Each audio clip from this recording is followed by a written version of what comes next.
Today we're going to be creating a symbol map to represent our measures data over geographical locations. To start this process, let's say you have a location hierarchy that includes country, state, and city. You drag this onto the details, and Tableau will automatically populate a map for you at this level, highest level of aggregation. If we wanted to drill down, we could go down into the state level if we have that, and we could go down into the city level if we have that too. If you notice, when we have it at the highest level of aggregation, the data would be set to that level.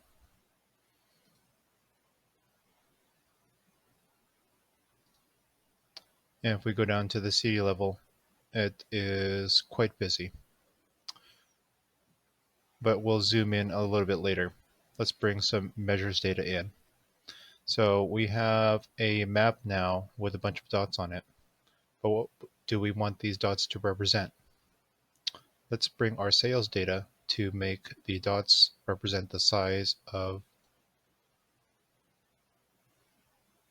the sales, or the volume of sales to be represented by the size of the dots. And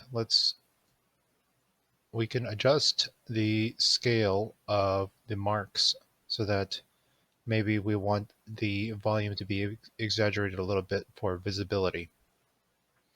And something else that we could do is if we have something that we want to evaluate in terms of color, like profitability, if we have less than zero profit or greater than zero profit, we can bring that over onto color. Tableau usually defaults to this red-green contrast, which is good enough, but something that Tableau recommends for colors, especially if you're going to be presenting this to a large audience, is that you can make this into an orange-blue diverging so that it is colorblind friendly.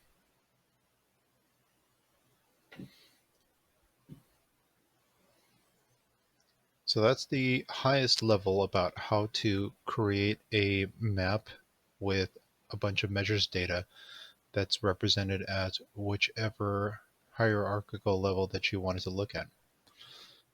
The second part about this is that there's a lot of different ways you can modify the map so that you can focus in on the information that you want to, as well as modifications you can make to the map itself to make it more readable or adjusted to your liking. The first thing we're going to do is we're going to filter the data according to market. So if we are looking at less areas of the globe, like these first two, then we have less items to focus on and the visualization is a little bit less busy. On the map menu over here, we have a lot of options on how we can adjust this map. First, we look at the style of the map. We can have several different styles of map from light, dark, as well as different layers of detail. Let's say we wanted something nice, bright, and vivid, or if we wanted something accurate from space.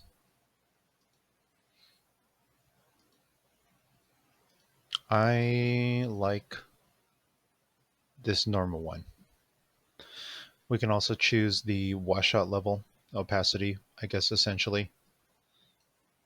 If you may put on 100% opacity, then it is actually not really so much as you basically don't have a map over there. The map layers, you can add in different levels of detail. You can take out the country names, you can take out the country borders,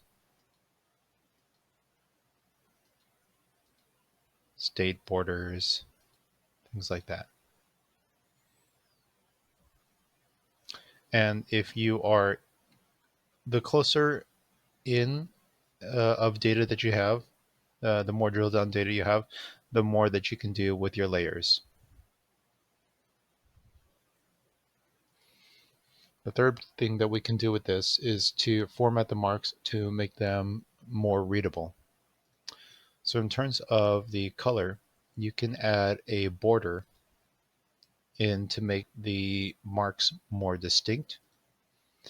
And you can add in, I guess, a halo effect for these things, or you can remove this halo effect from the marks, depending on what kind of effect you wanted to have. Maybe having no halo is kind of better in this scenario. The last item that you want, oh, and depending on what information you want to have over here, you can put the different items onto the labels. If you wanted that city level on the labels, or if you wanted the state level. But if you put, depending on what you put for your labels, it can get kind of redundant. So leaving that city level can be kind of nice.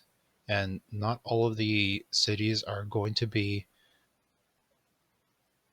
populated as labels, depending on how clustered your data is, because Tableau's tendency is to make it more readable. So, when there's uh, less marks in the area, you're going to see more of the labels pop up. The last thing we're going to take a look at is this item over here. So when you have location data, Tableau has a pretty robust database, and it can recognize most of the areas that you have in your locations. But there's 73 unknown over here. You have three options when you click on this. When you click on dealing with the unknown data, you can filter it, you can show it as a null, or you can edit the locations. When you choose to edit the locations, you can manually update these things uh, if you know what they are, and you can match them up with a location from the Tableau's database. For example, I personally know that Central Luzon is a place in the Philippines, but if I try to put nothing comes up when I type in the province name. So we can leave this be, and the same thing goes for the cities. They're nice. Well, how about that? But we're going to go ahead and leave that be for now, and let's go ahead and filter out the unrecognized points of data.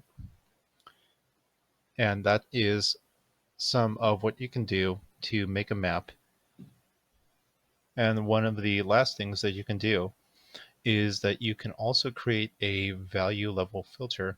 So let's drag the sales in, and let's say we wanted to look at, maybe not sales, let's look at profitability. We wanted to look at our total profitability, and we can see a range of values. People that we could see countries or cities that are at least a certain level of profitability, or at max a certain level of profitability. So if we apply this filter and we left everybody in there and we showed it, we could adjust this filter. So we wanted to see, let's have the most profitable represented for these areas, or people with only positive, at least a little bit profitable. Or if we wanted to see everybody that was negative profit, then we would have that almost immediately. So looking at profitability and looking at different ways to filter a massive data set will make a difference in terms of what you're able to get out of a view. Whether you're going to be overloaded by all these marks and saying, okay, well, I can't see what's in here. If you wanted to edit your filter, and let's say you wanted to look at least everybody that's at least broken even, right? 0. You can use a slider or you can type in the item yourself. There we go. Everybody that's profitable or broken even.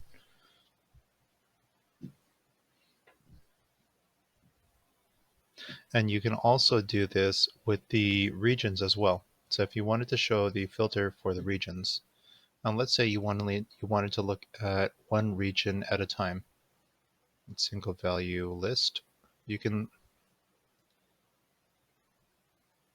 look at all the profitable regions by clicking on them. And this is pretty interesting, right?